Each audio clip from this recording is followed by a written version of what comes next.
రాజకీయాలు ఎలా ఉన్నా ప్రజా సంక్షేమం విషయంలో ప్రభుత్వాలు ఎలాంటి నిర్లక్ష్యం వహించకూడదు. కానీ ఏపీలో వైసీపీ పాలకులు మాత్రం అవేమీ పట్టనట్లుగా వ్యవహరిస్తున్నారు. పేదల కోసం కట్టిన ఇళ్లను కూడా తమ రాజకీయాల కోసం ఉపయోగించుకుంటున్న దుస్థితికి వచ్చారు. ఆంధ్రప్రదేశ్లో గత ప్రభుత్వ హయాంలో 90% నిర్మాణం పూర్తి చేసుకున్న టిడ్కో ఇళ్లను 4.5 ఏళ్లు పూర్తయినా వాటిని పేదలకు అందజేయలేకపోయారు. దీనిపై రాజకీయంగా ప్రజల నుంచి ఎన్ని విమర్శలు వ్యక్తమవుతున్నా వైసీపీ సర్కార్లో మాత్రం ఎలాంటి కదలిక రావడం లేదు. Andhra Pradesh township and infrastructure development corporation క్లుప్తంగా ఏపీ టిడ్కో పేరుతో గత చంద్రబాబు ప్రభుత్వం ఇళ్ల నిర్మాణం చేపట్టింది. మొత్తం 3.13 లక్షల ఇళ్లను నిర్మిస్తుండగా అందులో 81,000 ఇళ్లు 95%, 71,000 ఇళ్లు సుమారు 85%కి పైగా నిర్మాణాన్ని పూర్తి చేసుకున్నాయి. అయితే 2019లో ప్రభుత్వం మారాక నేటి పాలకులు మాత్రం టిడ్కో ఇళ్లను త్వరగా పూర్తి చేసి లబ్ధిదారులకు అందజేస్తామని ప్రకటనలు చేశారు. కానీ ఇప్పటి వరకు ఆ విషయంలో అడుగు కూడా ముందుకు పడలేదు. ఇక్కడ గమనించాల్సిన విషయం ఏంటంటే చంద్రబాబు ప్రభుత్వ హయాంలో ఎక్కడైతే నిర్మాణం ఆగిపోయాయో ఆ తర్వాత ఒక్క అంగుళం పని కూడా జరగలేదు.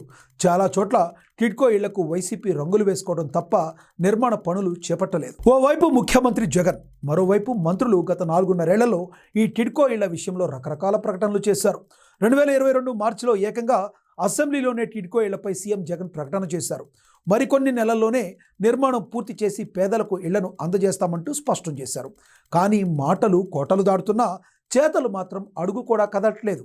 పేదల సొంతింటి కల ఇప్పటికీ నెరవేరకుండా పోయింది. అంతేకాదు గత సర్కార్ 3.13 లక్షల ఇళ్ల నిర్మాణం చేపడితే జగన్ ప్రభుత్వం వచ్చాక అందులో 51,000 ఇళ్లను రద్దు చేసి 2.62 లక్షల ఇళ్లను నిర్మిస్తున్నట్లు ప్రకటించారు.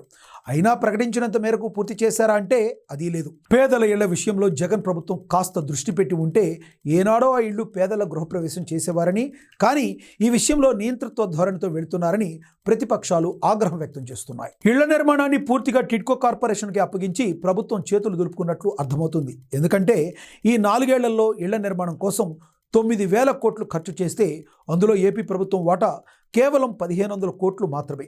దీంతో కాంట్రాక్టర్లకు సకాలంలో ఇవ్వాల్సిన సొమ్ములు అందలేకపోవడంతో ప్రస్తుతానికి పనులు నిలిపివేశారు.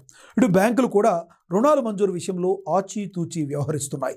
దీంతో వచ్చే ఎన్నికల నాటికి నిర్మాణ పనులు పూర్తి చేసుకుని పేదలకు అందజేయడం కష్టసాధ్యమే అని చెబుతున్నారు. సొంత గూడు కోసం ఏళ్లుగా ఎదురు చూస్తున్న పేదలకు ఇప్పటికీ అది కలగానే మిగిలిపోవటం అత్యంత దురదృష్టకరం.